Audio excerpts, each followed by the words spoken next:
ऐसे दृढ़ निश्चय और दृढ़ संकल्प को कोई हिला नहीं सकता। Nobody can shaken the courage and courage of conviction of Prime Minister Modi. Having said that, अध्यक्ष जी, आज एक ऐसा वक्त है जब सारा देश जश्न के माहौल में है। हर माँ अपने बच्चे के लिए दुआ करती है कि वो बड़ा होकर के शुभांशु शुक्ला बने, और हर बच्चा ये ख्वाब देख रहा है कि मैं भी बड़ा होकर शुभांशु शुक्ला बनूं। आज दुनिया ने भारत की क्षमताओं के आगे सर झुकाया है। अभी कल ही शुभांशु का इस सफल यात्रा के बाद राजधानी दिल्ली में वापसी हुई है, आगमन हुआ है, और उससे कुछ ही समय पहले ऑपरेशन सिंदूर के द्वारा भारत की अंतरिक्ष में क्षमताओं का प्रदर्शन धरती से आकाश तक देख करके सारे विश्व ने हिंदुस्तान का लोहा माना है।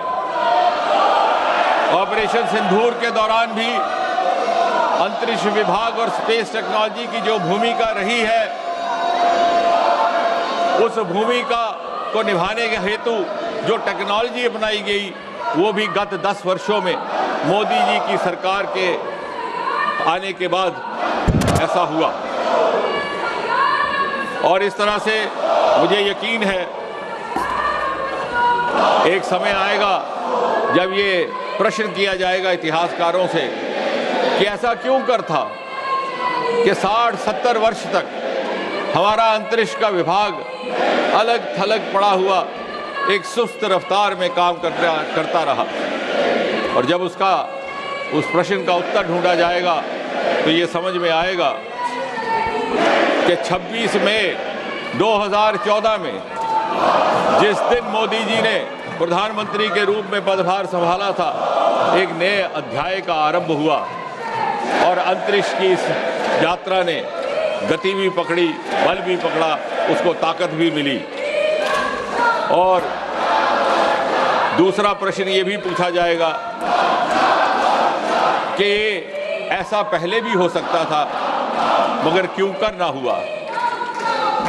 और उसका शायद ये उत्तर होगा कि हमारे देश में प्रतिभा की कमी ना थी, हमारे वैज्ञानिकों में, हमारे विशेषज्ञों में काबिलियत भी थी, योग्यता भी थी, सलाहियत भी थी, क्षमता भी थी, आंखों में सपने भी थे, दिल में अरमान भी थे, मेहनत करने का मादा भी था। लेकिन अगर कमी थी तो कमी थी उस अनुकूलता की जो नीति निर्धारकों की ओर से अपेक्षित होती है।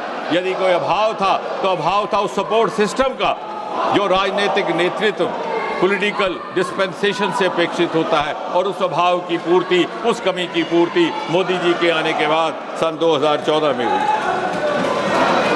और इसके पीछे कड़ी मेहनत की गई, कई क्रांतिकारी निर्णय लिए गए, एक के बाद एक स्पेस रिफॉर्म्स लाई गई जो कभी किसी ने ना सोचा, ना कल्पना की, ना तस्वुर किया।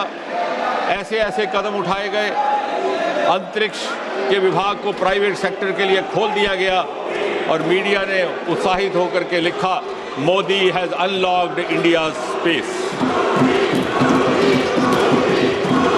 और ये काम केवल ये सरकार कर सकती है। केवल एक ऐसे प्रधानमंत्री who has the courage of conviction to break the taboos of the past and to take path breaking decisions and to take out of box decisions.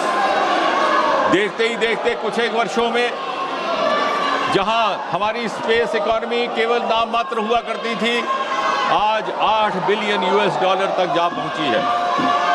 और इतनी तेज रफ्तार में उसकी प्रगति हो रही है कि आंकड़ा ये दर्शाता है कि आने वाले 8-10 वर्षों में इसमें लगभग 5-6 गुना वृद्धि होगी।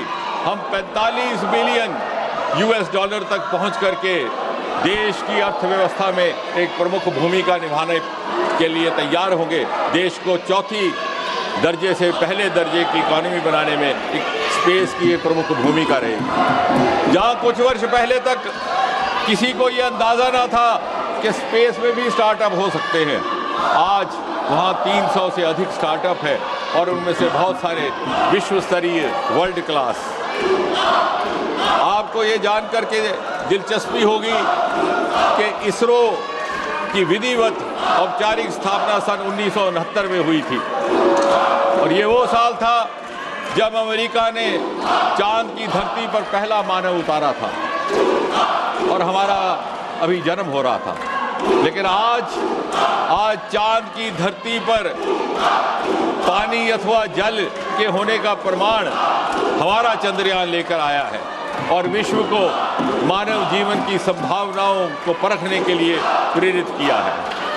आज चांद के सदर्न पोल पर पहुंचने वाला हमारा मिशन चंद्रयान 3 है। आज वो जमाना नहीं रहा कि दूसरे देश कोई सफल प्रयोग करते थे और हम उसका अनुसरण करते थे। उदाहरण के तौर पर टेलीविजन अमेरिका के दर्शकों ने सन 50 के दशक में देखा वो बहुत चर्चित राष्ट्रपति चुनाव 1960 का, जिसमें कैनेडी ने रिचर्ड निक्सन को एक टीवी डिबेट के बाद पराजित कर दिया था। उस समय हमें ना ये मालूम था कि टीवी क्या है और डिबेट क्या है। इस दिल्ली शहर में भी पहला चित्रहार हमें कहीं 1970-71 में जाकर के देखने को मिला। लेकिन अब दृश्य बदल चुका है। India is no longer a follower. On the other hand India beckons others to follow her. और बहुत सारी ऐसे प्रयोग शुभांशु ने भी किए हैं जिनका जिक्र मैं अगले 3-4 मिनट में आपके सामने रखूंगा। लेकिन उससे पहले ये भी कहना लाजमी है कि बहुत सारे लोग ये कहते हैं कि साहब आप चांद की धरती पर तो जा रहे हैं, अंतरिक्ष में जा रहे हैं, लेकिन इससे हमें क्या लाभ है? I have the confidence to say that India has produced a unique model of using or applying space technology for the ease of living, for infrastructure projects, for development projects. Today, space technology has entered each and every household in India. आप गति शक्ति जैसे हमारे portal आज विश्व स्तरीय हैं, global model बन चुके हैं। इंफ्रास्ट्रक्चर प्लानिंग में, मॉनिटरिंग में, टेलीमेडिसिन हो, स्वास्थ्य का क्षेत्र हो, कम्युनिकेशन हो, फ्लड और डिजास्टर मैनेज में आज हमारी स्पेस टेक्नोलॉजी दूसरों के लिए सूचनाएं प्रदान करती है। हाउसिंग और अर्बन डिपार्टमेंट में अमृत स्कीम 500 शहर, स्मार्ट सिटीज 100 शहर स्पेस टेक्नोलॉजी के उपयोग से ये कार्यक्रम आगे बढ़ रहे हैं। डिफेंस का जिक्र मैंने अभी किया।